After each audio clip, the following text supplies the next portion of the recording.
one of the things that a lot of Christian psychologists and psychiatrists ignore in the practical practice of their work is the reality of the demonic. Now, why is that? Well, I asked a Christian psychiatrist from New York City some years ago, do you ever consider the possibility that one of the people who's brought to you as a patient might be suffering, at least in part, because of demonic involvement? He said, no, I do not. And I said, well, under what circumstances would you consider the possibility of demonic involvement? He said, only if I could not find a physiological or a psychological explanation for that person's ailment. And I said, okay, that sounds completely reasonable. How many of you would concur that that sounds reasonable? If you can't find a physical problem and you can't find a psychological diagnosis, then you consider the other possibility that there might be something demonic going on. Sounds perfectly logical. Very reasonable. So I asked a follow-up question. Follow-up questions are important.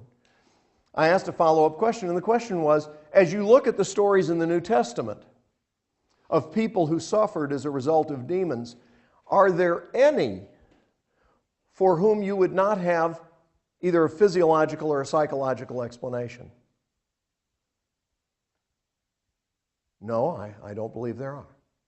And I said, okay, well, let's take a case in point then. You see, he's saying something that sounds reasonable until we look at how it works in practice. And that is, he's got an explanation that's either physical or psychological for every demoniac in the New Testament. I said, let's take a case in point. We went to Mark chapter 5, where a guy was living among the tombs, cutting himself with stones, screaming at the top of his voice, wearing no clothes, unable to be restrained with chains, etc. I said, as you look at that story, do you have a diagnosis? He said, yes, clearly paranoid schizophrenic. And I said, okay, Jesus treated it as demons. Do you believe he was correct? He said, well, I'd be in trouble if I said no. I said, yes, you would. So, you believe he was correct? Yes, of course. All right, in light of that, if this Thursday somebody brought to your office in Manhattan someone who just profoundly resembled the demoniac in Mark chapter 5, would you consider the possibility that there might be demons involved? He said, no, I would not. I said, why? He said, because I've been trained in what to do with a paranoid schizophrenic. I have no idea what to do with the demoniac. Well, that was honest, but it was tragic. Because it was an example of a published author, well-respected in evangelical circles, who definitely believes the Bible is true and that Jesus is Lord, but when it comes to how he approaches counseling, his approach is purely secular. That's tragic. And it's not just an indictment of the educational system or of a profession, it's an indictment on the church.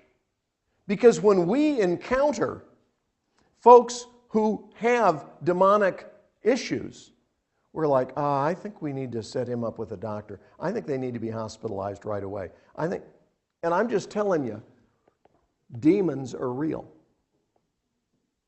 So do you believe that all mental illness and seizure disorders are a result of demons? No. So glad you asked that question. I don't believe that. I don't think Scripture teaches that. But I'll tell you this, some of them are demonic in origin. And furthermore, Satan is a predator, and demons are predators. And the way that predators work is not to pick out the healthiest, most vibrant member of the flock and attack it. How does a predator work? They go for the young, the old, the injured, and infirmed. Because that's the easiest to pick off.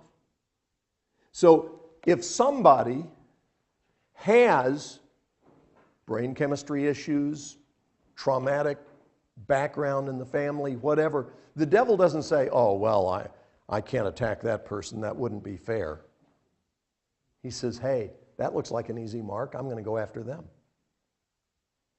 If you deal with the demonic aspect of what is going on, it doesn't automatically fix everything. But oh, does it make a difference? It really makes a difference. So, again, not all seizures are caused by demons, but some are, and this kid's were, and the father knew it, and in his ancient culture had a better, more accurate diagnosis than he would likely get from a hospital or a counseling center in most places today. Got it? Because in his day, they recognized the reality of the demonic. Point number one, demons are real. Got it?